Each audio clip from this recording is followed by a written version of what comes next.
90 రోజుల కోర్సు పూర్తి చేస్తే చాలు 100% ప్లేస్మెంట్ సపోర్ట్ తో సాఫ్ట్వేర్ జాబ్ మీ సొంతం. వెంటనే కోడ్ జ్ఞాన్ డెస్టినేషన్ ని సంప్రదించండి.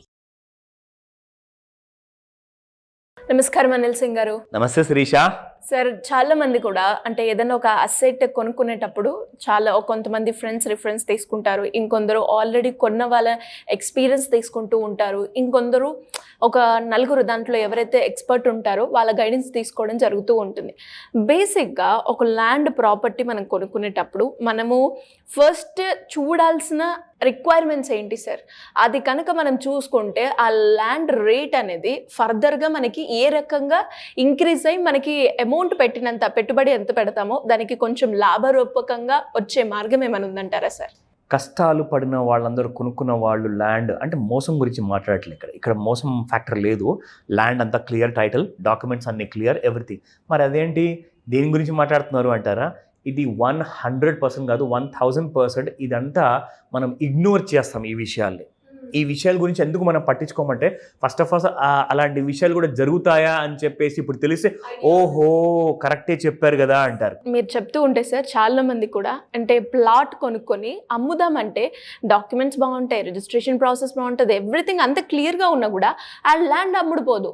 ఎందుకో అర్థం కాదు. ఎందుకంటారు సార్? అలాంటి ప్రాబ్లం వచ్చినప్పుడు ఎలా ఓవర్కమ్ చేయాలి? ఇది చాలా rare phenomena Sirisha.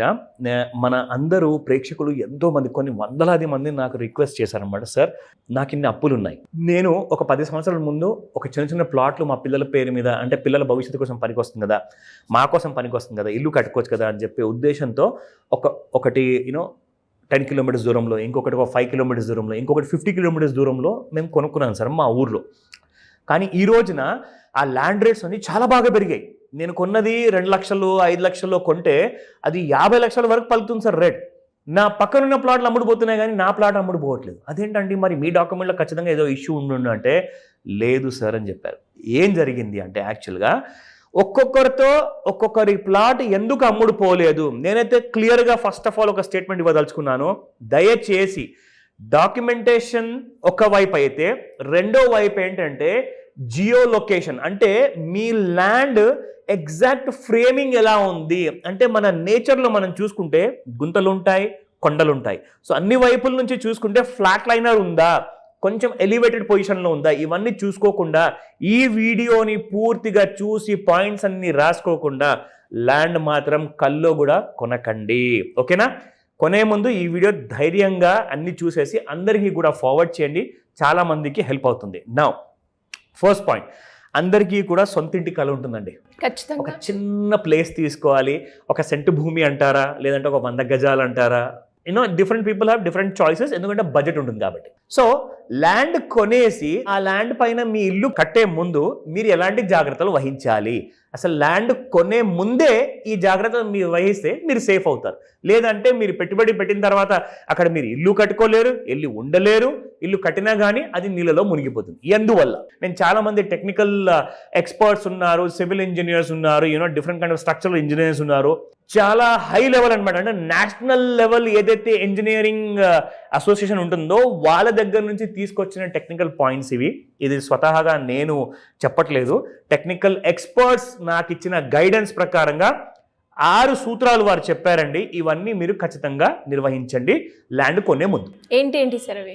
First point number 1, elevation and drainage గురించి మీరు ఖచ్చితంగా చూసుకోవాలి. ఎలా చూడాలి అంటే, if a plot is lower than the road then water will collect due to rains.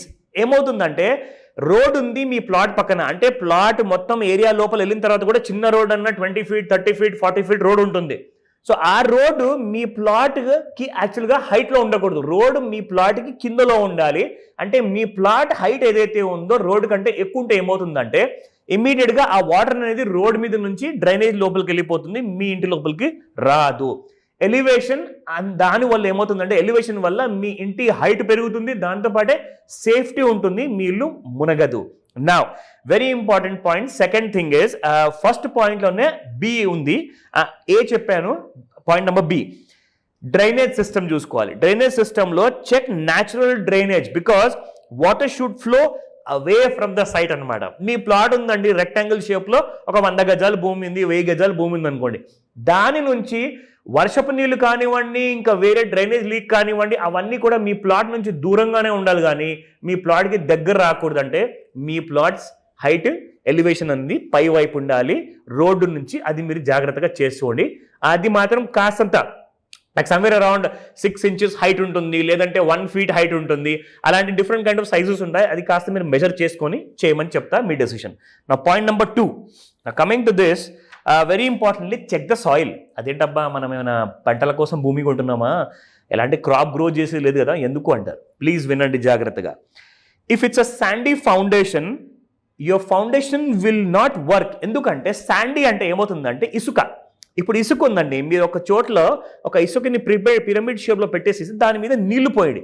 ఏమవుతుంది, నీళ్లు పడినా కొద్దీ ఏమవుతుందంటే ఇసుక మొత్తం జారేసి స్ప్రెడ్ అయిపోతుంది అనమాట. సో మీరు ఎప్పుడైతే ఇల్లు కట్టాలి అనుకుంటారో ఫౌండేషన్ కోసం కాస్తంత కొన్ని ఫీట్లు లోపలికి వెళ్ళాల్సి వస్తుంది, తవ్వాల్సి వస్తుంది. అప్పుడు తవ్విన తర్వాత మీరు ఎంత కాంక్రీట్ వాడిన తర్వాత ఆ ఇసుక భూమిలో మీ ఫౌండేషన్ గట్టిగా ఉండదు. ఎందుకంటే ఇసుక మొత్తం జారిపోతుంటే మీ ఇల్లు కూలిపోయే డేంజర్ కూడా ఉంటుంది. సో ఈ విషయం చాలా ఇంపార్టెంట్, గుర్తుపెట్టుకోండి. Third point, wind and ventilation. అందరూ చెప్తారు ఇంట్లో సూర్యుడు రాకపోతే ఇంట్లో 1,00,000 డిసీజెస్ వస్తాయని చెప్పేసి పెద్దోళ్ళు చెప్తారన్నమాట. ఎందుకంటే మీరు ఇంట్లో ఆరోగ్యపరంగా ఉండాలి, మంచి లైట్ పాజిటివిటీ సన్లైట్ వస్తేనే మీరు ఇంట్లో సంతోషం అనేది ఉంటుందంటారు. సో పీస్ అండ్ హార్మనీ అనేది ఉండాలి. ఆస్ట్రాలజర్స్ చెప్తారు, ఈవెన్ వాస్తు ఎక్స్పర్ట్స్ కూడా చెప్తారన్నమాట. సో ఇందులో ఏంటంటే ముఖ్యంగా మీరు చూసుకోవాల్సిన ఫస్ట్ పాయింట్ ఏంటంటే దగ్గరలో ఉన్న చెట్లు ఉంటాయి కదా, మీ ప్లాట్ దగ్గరలో ఉన్న చెట్లు ఒక వైపుకి వంగి ఉంటాయి సాధారణంగా. ఎందుకంటే ఓపెన్ ఏరియాలో విండ్ అనేది చాలా స్పీడ్తో ప్రవహిస్తుంది కాబట్టి కొన్ని చెట్లు వంగిపోయి ఉంటాయి. సో మీరు ప్లానింగ్ ఎలా చేయాలంటే మీ ఆర్కిటెక్ట్ గారిని రిక్వెస్ట్ చేసి ఎటువైపు అయితే చెట్లు వంగుతున్నాయో అటువైపు మీరు ఎక్కువగా విండోస్ పెట్టుకుంటే ఏమవుతుందంటే అటువైపు నుంచి ఎక్కువగా విండ్తో పాటు డస్ట్ అంతా మీ ఇంటి లోపలికి వచ్చేస్తుంది అన్నమాట. సో మీరు వెంటిలేషన్ ఎలా ప్లాన్ చేసుకోవాలంటే ఆపోజిట్ ఏదైతే ఏరియా ఉంటుందో స్మూత్గా ఎయిర్ పాస్ అయిపోతుంది. ప్లస్ దాంతోపాటు మీకు ఇంట్లో విండోస్ పెట్టుకుంటే ఈస్ట్ వైపున సూర్యుడు ఉదయించినప్పుడు కరెక్ట్గా మీ ఇంట్లో ఆ సూర్యదేవుడు కనిపిస్తూ ఉంటారు. దాంతోపాటు వెస్ట్లో కూడా అస్తమయ్యేటప్పుడు కూడా ఆ సన్లైట్ అనేది మీ ఇంటి లోపలికి వస్తుంది. So very important point. దీని తర్వాత I'll give you some crucial very key points అనమాట. ఇది కూడా ఈ 3 పాయింట్స్ ఇంకా ఉన్నాయి. పాయింట్ నెంబర్ 4, మీరు ఎక్కడైతే ల్యాండ్ కొనడానికి వెళ్తారు కదా అక్కడ లోకల్స్ ఉంటారండి. 1 కిలోమీటర్ దూరంలో లేదంటే ఒక 10 కిలోమీటర్ దూరంలో లోకల్స్ ఉంటారు. సో మీరేం చేస్తారంటే వాళ్ళ దగ్గరికి వెళ్ళేసి ఒక్క ప్రశ్న అడగండి. అదేంటంటారు, మీ దగ్గర బోర్వెల్ వేస్తారు కదా, ఎన్ని ఫీట్లు ఎన్ని మీటర్స్ లోపల మీకు నీళ్ళు వచ్చాయి? 50 meters లోపల నీళ్ళు వచ్చాయి అంటే వండర్ఫుల్, ఫైనలైజ్ చేసుకోండి, కొనేయండి. 50 meters కంటే ఎక్కువగా 75, 100 వెళ్ళిపోతున్నారనుకోండి, ఖచ్చితంగా మీకు రాబోయే 10 సంవత్సరాల లోపల చాలా నీళ్లకు కరువు రాబోతుంది ఆ ఏరియాలో, గుర్తుపెట్టుకోండి. Point number 5, check the building or old structures nearby. ఎందుకంటే అక్కడ క్రాక్స్ కనిపిస్తాయి అనమాట. చాలా ఫౌండేషన్, కొంతమంది అయితే ఇంటికి మొత్తము క్రాక్స్ ఉంటాయి. ఆ క్రాక్స్ ఎందుకు వస్తాయంటే అక్కడ చాలా బ్లాక్ సాయిల్ రెడ్ సాయిల్ ఏదున్నా కానీ అది కన్స్ట్రక్షన్ చేసినప్పుడు నీళ్ళు పడ్డప్పుడు మాత్రం గట్టిగా ఉంటుంది. కానీ ఒకసారి ఎండాకాలం వచ్చిందనుకోండి దానిలో మొత్తం క్రాక్స్ వచ్చేసాయి మొత్తం ఈ చిక్కటి సాయిల్లో. సో అది మాత్రం జాగ్రత్తగా చెక్ చేసుకోండి. Last but not the least, rock formations. ఒకవేళ మీరు తీసుకున్న ప్లాట్లో పెద్ద కొండలు రాళ్ళు కనిపించాయనుకోండి, అప్పుడు మీరు చాలా ఎక్కువగా ఖర్చు పెట్టాల్సి వస్తుంది ఫౌండేషన్ తవ్వడానికి. ఎందుకంటే అప్పుడు మీకు పొక్లైనర్స్ కావాలి, హ్యూజ్ కైండ్ ఆఫ్ మెషినరీస్ కావాలి, డ్రిల్ చేయాలి, హ్యామర్ డ్రిల్తో ఆ కొండల్ని పలగొట్టేసి అప్పుడు మీరు ఫౌండేషన్ వేయాల్సి వస్తుంది. సో ఇవన్నీ జాగ్రత్తగా చెక్ చేయండి. ఇంకా దీనికంటే కూడా ఎక్కువ ఏదైనా ఐడియాస్ మీకు కావాలి అనుకుంటే, దీంతో పాటే ఎక్కువ క్లారిటీ కావాలి అంటే ఖచ్చితంగా నన్ను అడగండి. ఎలా సార్, కింద స్క్రోల్ అవుతున్న నెంబర్ని సంప్రదిస్తే సరిపోతుందంటారా? 100% కాల్ చేయండి. లేదంటారా మీ దగ్గర కొన్ని ప్లాట్ ఫోటోగ్రాఫ్స్ వీడియోస్ ఏమైనా ఉన్నా కానీ నాతో షేర్ చేయండి. I will get you an expert opinion. దాని ప్రకారంగా మీరు ముందుకెళ్ళచ్చు. Thank you sir. Thank you. Welcome Sirisha. Suman టీవీలో మీ పర్సనల్ అండ్ బిజినెస్ ప్రమోషన్స్ కోసం కింది నెంబర్కి కాంటాక్ట్ చేయండి.